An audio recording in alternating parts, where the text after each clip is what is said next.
Hello friends. जैसा कि आप सभी जानते हैं कि राजस्थान सरकार की वेबसाइट ई पंजीयन पर ऑनलाइन रजिस्ट्रेशन होता है। इस रजिस्ट्रेशन में बहुत सारी सुविधाएं हैं और अब एक जो बहुत अच्छी सुविधा आई है वो है ऑटो म्यूटेशन। इसमें पार्टी को किसी भी पटवारी के पास या अन्य कहीं जाना नहीं पड़ता है और ई पंजीयन पर जैसे हम डाटा फिल करते हैं वो सीधा अपना खाते की वेबसाइट पर जाकर म्यूटेशन हो जाता है। तो इस बारे में आज हम कुछ सीखना चाहेंगे। मैं समझता हूँ आप सब लोग अच्छी तरह ये सब भरते होंगे और ये वीडियो उन्हीं लोगों के लिए है जो एक्सपर्ट हैं, जो ये काम कर रहे हैं। जो लोग नए हैं या ई पंजीयन को शुरू से सीखना चाहते हैं उनके लिए मैं अलग से एक वीडियो बना दूंगा।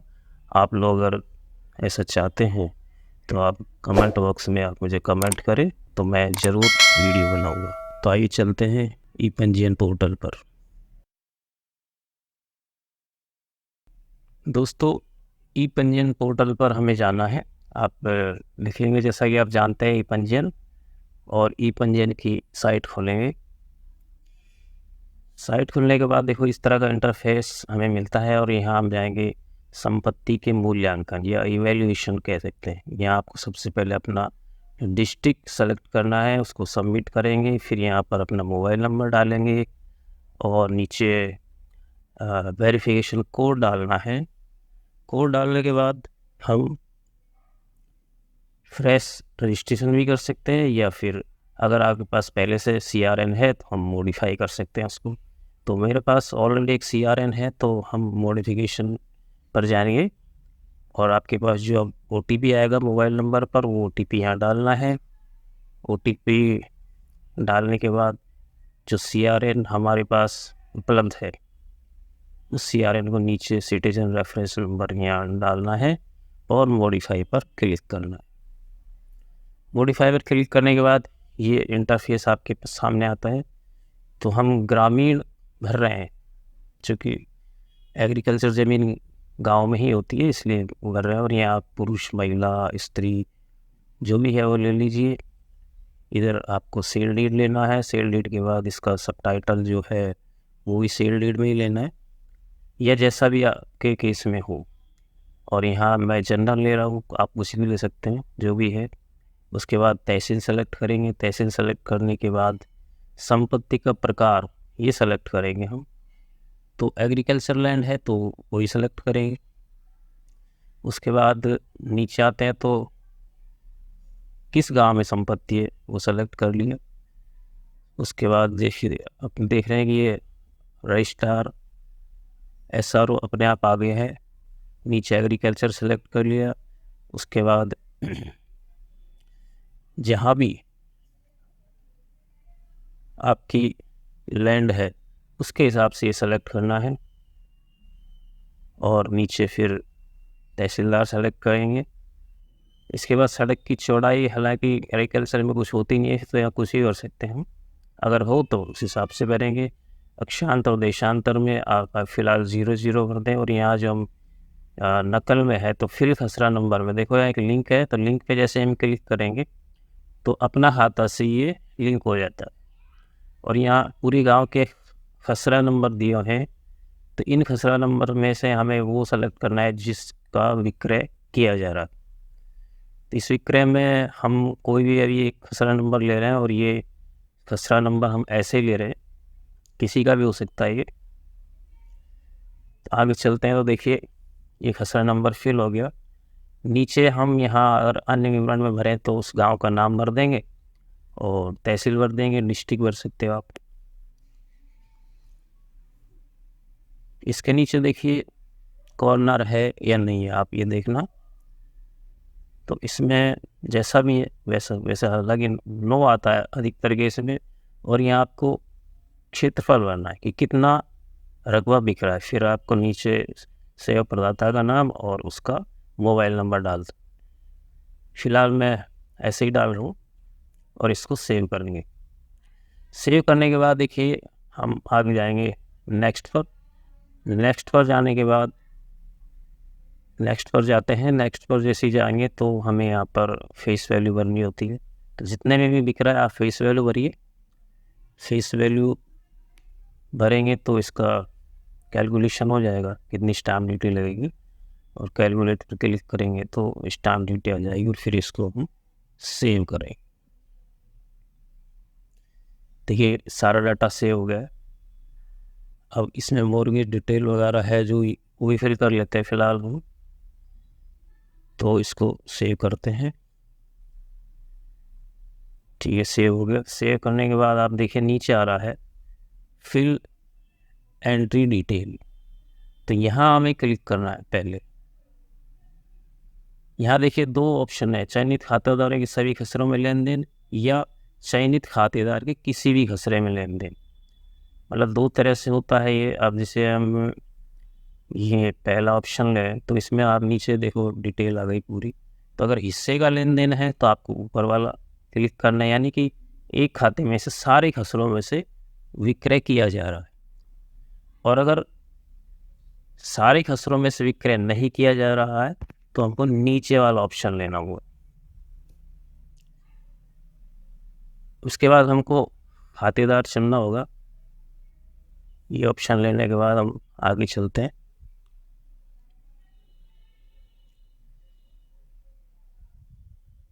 खातेदार को चुनाव के लिए यहाँ क्लिक करेंगे तो जो भी खातेदार बेच रहा है उसके नाम पर हमें चेक करना है। अब देखिए आगे भूस्वामी का हिस्सा है और उसमें नामांतरित हिस्सा है। तो अगर सारा वो बेच रहा है तो हम आगे 1/18 यहाँ लिख रहा है तो आगे हमने 1/18 लिख दिया। इसका मतलब है कि वो अपना सब कुछ बेच रहा है। ये डिटेल यहाँ आ गई है। इस डिटेल को देखिए, इसमें जो डिटेल हमने वहाँ भरी थी सारी ऐसी की ऐसी है। यहाँ जाके इसको हमने सेव कर देना। सेव करने के बाद अब देखिए नीचे आ रहा है प्रोसीड टू पार्टी डिटेल। उसके बाद हमें पार्टी का बनना है। तो यहाँ हमने एग्जीक्यूटेंट लिया। एग्जीक्यूटेंट के बाद हम देखिए यहाँ पे उसका नाम आ रहा है जिसका हमने डिटेल भरा था। ये अदर भी आ रहा है। तो अदर में हम करेंगे तो कोई डिटेल नहीं आती, लेकिन हम जब अगर पार्टी का नाम लेंगे तो नीचे सारी डिटेल्स ऑटोमेटिक भर जाती है। लेकिन इंग्लिश में हमको यहाँ भरना होगा।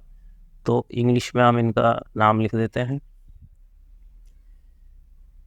उसके बाद इनके पिताजी का नाम भरेंगे। पिताजी का ये नाम भर दिया हमने। इसके बाद हिंदी में ऑटोमेटिक आ रहा है। यहाँ हमने इनकी जन्म तिथि भरी है। हालांकि मैं कुछ ही भर रहा हूँ, ये इनकी एक्चुअल जन्म तिथि नहीं है। हम एक वैसे ही फॉर्म भर रहे हैं आपको समझाने के लिए। ये भर दिया। यहाँ पे वैसे शेड्यूल कास्ट है, लेकिन मैं आपको बस दिखाने के लिए भर रहा हूँ कि यहाँ भी हम भर सकते हैं। नीचे फिर देखिए जाति को हिंदी में भरना ज़रूरी होता है अगर एग्रीकल्चर ज़मीन है तो यहाँ से नीचे से हम सेलेक्ट करेंगे और ऊपर जो हमने लिखा है वही नीचे से लेंगे। तो नीचे इनका ये ब्राह्मण हमने ले लिया। और उसके बाद हम आगे जाते हैं तो ये पुत्र को पुत्र रहने दीजिए अभी। और नीचे जाकर आईडी डिटेल और व्यवसाय वगैरह ये सब भरना है हमको। तो व्यवसाय में फार्मर हो गया और आधार नंबर ले सकते हो, लेकिन मैं नहीं ले रहा हूँ। यहाँ पर मैं नॉट अवेलेबल ले रहा हूँ। नीचे हम पैन कार्ड का डिटेल भरेंगे। पैन कार्ड डिटेल अगर नहीं हो किसी के पास तो नीचे 60 नंबर पर क्लिक करना होता है। उसके बाद इनका पूरा एड्रेस भरा जाता है। देखिए कॉलोनी भर दी। उसके बाद एरिया। अब इसको यहाँ से भरने के बाद हिंदी में भरा जाएगा आगे। तो हिंदी में हम जैसे इंग्लिश वाला जो लिखेंगे रोमन में तो ऑटोमेटिक वो हिंदी में हो जाता है। आप इंग्लिश में यहाँ लिख दीजिए। ये हिंदी में आ गया। आगे इनका क्षेत्र स्थान जहाँ भी हो, कोई बड़ी जगह हो वहाँ तहसील भर सकते हो आप यहाँ। और सिटी आसपास जो भी डिस्ट्रिक्ट है, जिस डिस्ट्रिक्ट में वो है वो भरेंगे। और फिर यहाँ पर पिन कोड करने के बाद हिंदी में दोबारा शहर का नाम भरेंगे। तो ये कंप्लीट होगा और इसको हम अब सेव कर देंगे। सेव करने के बाद देखिए आपको बाकी डिटेल वाली ये डिटेल जो हमने सेव करी वो आप देख रहे हैं नीचे आ गया, आप सब लोग जानते हैं इस चीज़ को। और उसके बाद क्लेमेंट भरेंगे। क्लेमेंट में अब मैं इसको आप जल्दी जल्दी दिखा रहा हूँ क्योंकि ये सब आप लोग जानते हैं इसको, तो इसको दिखाकर आपका समय बर्बाद मैं नहीं करना चाहता। ये सारी चीज़ें, ये पूरा फॉर्म भरना है जिस प्रकार हमने अभी भरा था वैसे इसी को भरना है। तो ये एक नॉर्मल चीज़ है, सब लोग जानते हैं इस चीज़ को, और सारी ऐसी भरे जाते हैं। इसके बाद क्लेमेंट होगा वो भी इसी तरह भरा जाएगा। तो ये कोई विशेष चीज़ नहीं है, इसलिए मैं आपको इसको जल्दी जल्दी दिखा रहा हूँ स्पीड फास्ट करके। उसके बाद इसको हम सेव कर देंगे। सेव करने के बाद आप देखो क्लेमेंट भरने होते हैं, वो सॉरी विटनेस भरने होते हैं, तो आप विटनेस यहाँ भर दीजिए। अब देखिए यहाँ आपको एक फिल शेयर का ये ऑप्शन दिखाई दे रहा है, तो इस पर हम जाएंगे। इसमें जाने के बाद आपको हमने जो भरा था पहले उनका नाम आ गया है, अभी क्रेता का नाम, पहले विक्रेता क्रेता, तो यहाँ क्लिक करेंगे। तो उसने अगर सारा बेचा है पूरा खेत तो 1/1 भरेंगे, कम बेचा है मान लो आधा ही बेचा है तो 1/2 भरोगे। तो आप सामने देखो कि वो 50% आ जाएगा, यानी कि आधा हिस्सा ट्रांसफ़र हो रहा है। तो अभी हम यहाँ पर पूरा 1/1 यानी 100% भरते हैं। ये मान के चलते हैं कि वो अपना पूरा हिस्सा बेच रहा है।